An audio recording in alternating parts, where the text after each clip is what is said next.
Hey everybody, welcome back to the Tech Hub. Glad you're here. This is Brian. And I'm Steven. Thank you for checking out this video with us. Today we're talking about cameras, but there's no operator. Brian, what's going on here? So what we have here are Marshall PTZ cameras. They're 730 model, and these things are super sweet. Okay, so explain what's going on here. We've got like a switcher looking thing and these cameras that can, I assume, move around without an operator. Is that right? That's correct. So the Marshall PTZ cameras, all their new stuff is IP based as well as RS-45 or 232. But for integrations, we love using it just over IP. Everything hooks up to a PoE switch. You get your IP addresses in there and you're off to the races.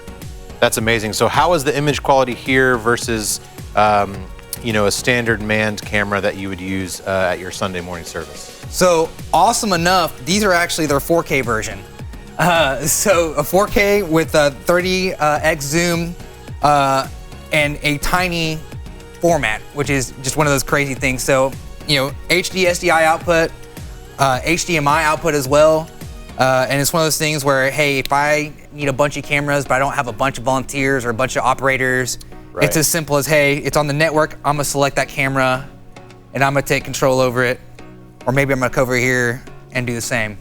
A button push away, man, it's fantastic. That's very cool. So have you installed these yet? How popular do they seem to be right now? So quite a few of the churches we've done, especially over COVID, with streaming being utmost importance and trying to reduce the amount of people in a building at one time, I've actually put in 7 or 8 of the 630, which is the smaller brother of this, that is just a 1080 version, but the same specs. It's a 30x zoom, SDI and HDMI output capabilities, the same controller all over IP, which is fantastic for us, makes it super simple. There's just one network cable and one SDI line to run, which really helps reduce the costs. But yeah, I mean, we're sending them out left and right. So the one problem I potentially see here is you've got one controller, but 2 cameras. How many cameras can you put on that chain? 3, 4, 5, 6. How do I control multiple cameras with one place of operation?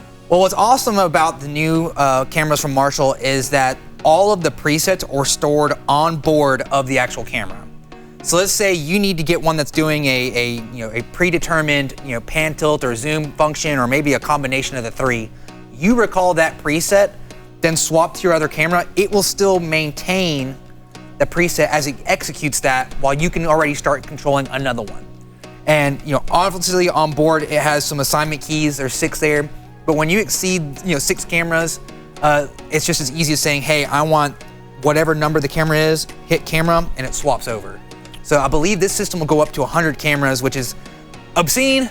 Probably not something I would suggest doing, but the capability is obviously there. Usually when we deploy this, it's in that 3 to 4 camera format range, so that way you can get all the shots you need, a left, center, right, or maybe a tight and a wide from behind, or maybe something on stage looking out to your crowd for response. As easy as putting these on trusses. They have their standard 1/4 inch mount, which you see on almost all film things, but there's lots of adapters that we can use, even on the touring side, to say, hey, I want some stuff from the stage, but I want it to be discreet, but still a really great resolution. Yeah, that's great. I mean, I do know we have models of these Marshall PTZs in our rental inventory. They seem to be very popular now for doing hybrid or virtual events. So it's amazing to see that you are still pumping those out on the install side as well. We thank you guys for checking out this video. Be sure to subscribe now and follow us on social media at ips.live. We'll see you next time.